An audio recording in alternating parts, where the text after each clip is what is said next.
Buenos días muchachos, ¿cómo están? Es un gusto saludarles. Vamos a empezar a hacer un repaso sobre el Código Tributario y los elementos de la relación jurídico-tributaria para poder empezar a trabajar leyes específicas. Vamos a empezar definiendo qué son los tributos. Los tributos son prestaciones que generalmente el Estado exige en ejercicio de su poder tributario en dinero. Y la finalidad de estas exigencias va a ser obtener recursos para alcanzar el bien común. ¿Y cómo alcanzamos el bien común? A través de la prestación de servicios públicos. A través de los tributos, el Estado puede agenciarse de fondos para poder funcionar. Dentro de los tributos nosotros vamos a encontrar los impuestos. Los impuestos tienen como hecho generador una actividad no vinculada directamente con un contribuyente. Esto quiere decir que los tributos son creados para una colectividad indeterminada, no para una persona con nombre y apellido. Así también dentro de los tributos nosotros vamos a encontrar los arbitrios. Los arbitrios es también un impuesto, únicamente tiene por diferencia que este no va a ser destinado para el gobierno central, sino que va a ser creado a favor de una o varias municipalidades. En el caso de Guatemala, el único arbitrio que se encuentra vigente va a ser el boleto de ornato. Así también tenemos las contribuciones. Estas pueden adoptar dos modalidades, las contribuciones especiales y las contribuciones por mejoras. Estas modalidades de tributo tienen por característica que debe de darse un beneficio directo para el contribuyente.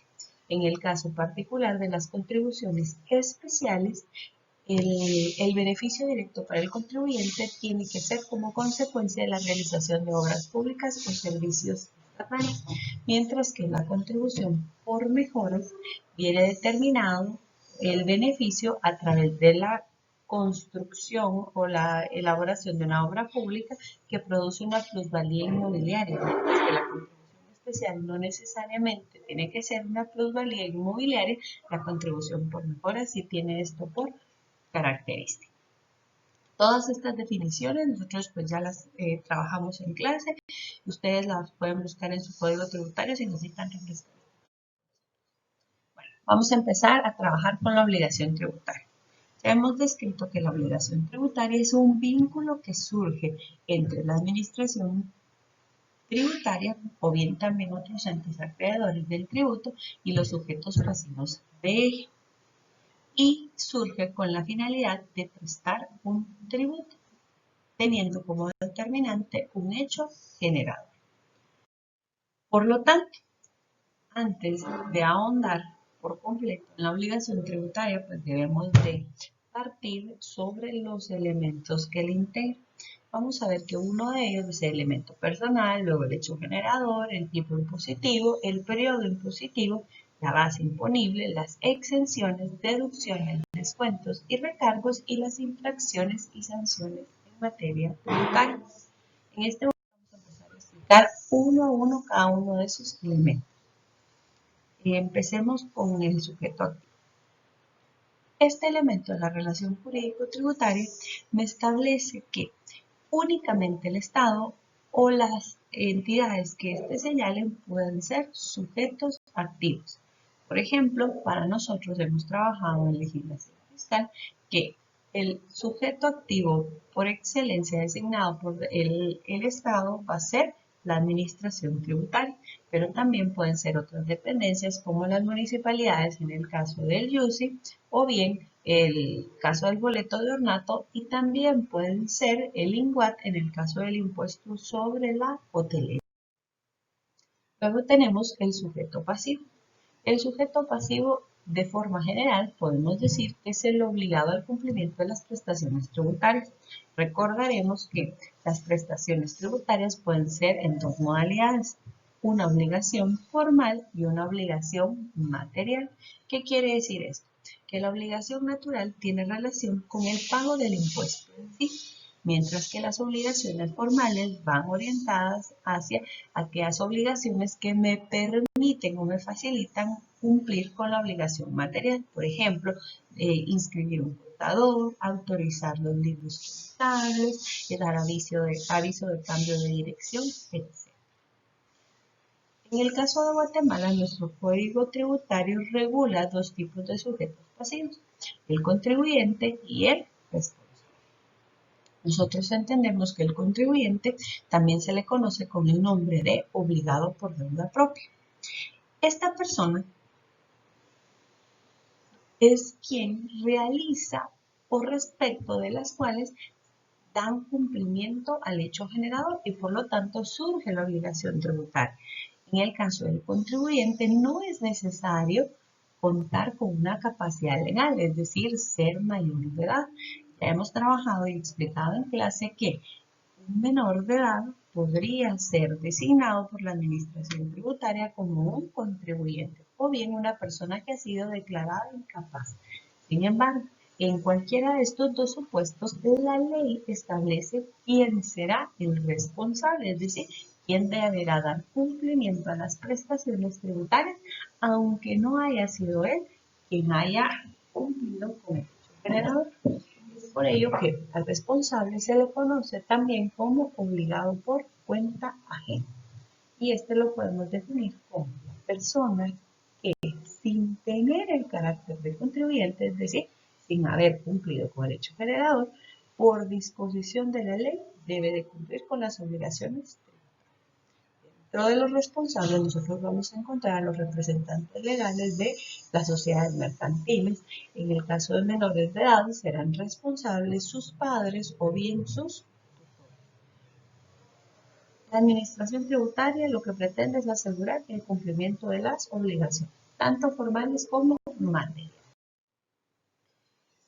Dentro de otras modalidades que contempla la ley en cuanto a responsables, vamos a tener los agentes de retención y los agentes de percepción.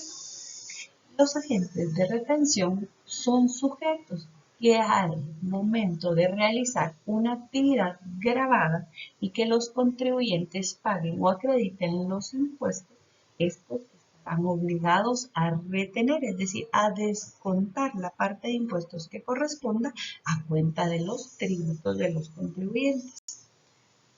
Mientras que con los agentes de percepción van a ser personas que por disposición legal, es decir, la ley lo señala de esta manera, deben de recibir el impuesto y reportarlo al fisco. En clase, pues nosotros hablamos que los agentes de retención podríamos mencionar como ejemplo en el caso del impuesto sobre la renta y los agentes de percepción en el caso del impuesto al valor agregado. Por otro lado, vamos a tener el hecho generador. El hecho generador es el presupuesto que la ley señala para encajar el tributo y cuya realización origina el nacimiento de la obligación tributaria. De una forma sencilla podemos establecer que el hecho generador es la actividad que la ley señala que yo debo de hacer para que surja la obligación tributaria, para que yo tenga que cumplir con el pago de tributo. Cada ley tiene señalado expresamente cuál va a ser el hecho generador. A manera de ejemplo, podemos mencionar, en el caso del impuesto sobre la renta, el hecho generador, ¿cuál será? El producir ingresos dentro del territorio nacional. En el caso del impuesto único sobre inmuebles, el hecho generador será el ser propietario o poseedor de bienes inmuebles. En el caso de la ley de circulación, del impuesto sobre circulación de vehículos, el hecho generador, ¿cuál será? Que un vehículo circule dentro del territorio nacional. Todas las leyes en materia tributaria deben de especificar con claridad cuál es el hecho generador que hará que surja la obligación tributaria. Así también tenemos la base imponible. Esta base imponible es la determinación cuantitativa pecuniaria sobre la cual debe aplicarse la tarifa del impuesto. Este elemento de la obligación tributaria va a ser determinado por cada ley, pues en la norma se establece la forma de calcular la base imponible. Y entonces, de forma sencilla, ¿qué es la base imponible? Va a ser el monto sobre el que efectivamente se calculan los impuestos. De nuevo, todas las leyes tributarias me deben especificar cuál va a ser la base imponible, es decir, sobre qué valor se aplicará el porcentaje que hará la determinación de la obligación tributaria. Veamos, en el caso del impuesto sobre la renta, en el régimen opcional simplificado me dice, bueno, usted tiene que tomar su renta bruta, ¿sí? A esta renta bruta le va a descontar las rentas exentas y el resultado de esta operación va a ser mi base imponible a la cual usted le deberá aplicar el tipo impositivo. En el caso de el impuesto único sobre inmuebles, la base imponible será el valor inscrito del bien inmueble. Y así sucesivamente en cada norma nosotros vamos a encontrar la forma en la que se calcula la base imponible. El siguiente elemento de la obligación tributaria es el tipo impositivo. Este puede ser un porcentaje o una tarifa que aplicado a la base imponible determinada dará como resultado la obligación tributaria. Este tipo impositivo de nuevo varía en cada impuesto. Por ejemplo, en el caso del impuesto de solidaridad, el tipo impositivo va a ser de un 1%. En el caso del impuesto al valor agregado, nosotros vamos a tener como tipo impositivo principal el 12%, pero también vamos a tener el 5% para el régimen de pequeño contribuyente y tarifas específicas para la compraventa de vehículos. Por ejemplo, en el caso de vehículos van a ser de 1.500 quetzales y en el caso de las motocicletas va a ser de 200 y 300 quetzales. Que esto ya lo vamos a ver más adelante, ¿verdad? Entonces vamos a ver que el tipo impositivo puede ser un porcentaje o bien puede ser una tarifa. El porcentaje puede ser proporcional o puede ser progresivo, es decir, una tarifa para todos, como en el caso del IVA, que va a ser de 12% en general, o bien puede ser progresivo, como en el caso del impuesto sobre la renta, en el régimen opcional simplificado, en donde me dice que si la base imponible es hasta de 30.000 quetzales, será un 5%, y sobre lo que exceda los 30.000 quetzales se aplicará un 7%. Otra ley en materia tributaria que contiene tarifas progresivas va a ser el impuesto único sobre inmuebles. Ahora bien, el siguiente elemento es el periodo impositivo. Esta es una fracción de tiempo en la que se considera realizado el hecho imponible o hecho generador, la cual origina el nacimiento de la obligación tributaria. De una forma sencilla, se refiere a cada cuánto se produce el hecho generador.